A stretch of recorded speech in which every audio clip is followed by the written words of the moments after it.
So for this exercise, to start to get the sternocleidomastoids, or the flexor muscles of the neck, to engage more, we're going to want to try to have our feet planted firmly underneath of us.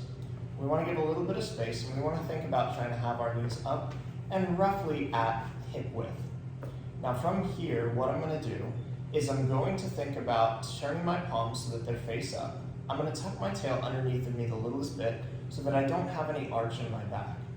And then what I'm going to do is I'm going to reach my fingertips down. So as you can see, as I reach my fingertips down, my shoulders start to move down. Now what this does is it starts to put me into a more locked position, and it starts to extend my chest.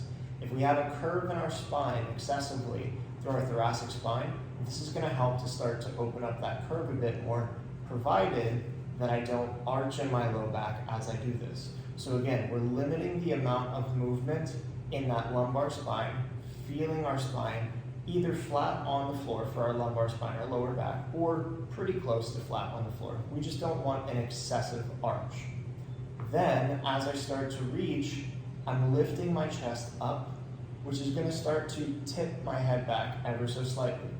The final movement that I'm going to do, I'm going to engage my core just the littlest bit. I'm going to engage my neck flexors to lift my head up. Now I don't want to think about fully tucking under, because as you see, when I fully tuck under, my upper spine starts to curl.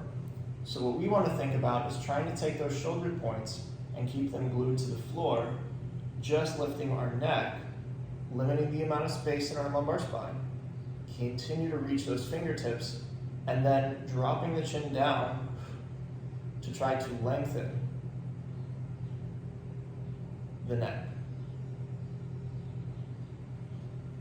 And when you do this properly, you should feel not only a firing on the lower portion, but all the way up behind the jaw as well.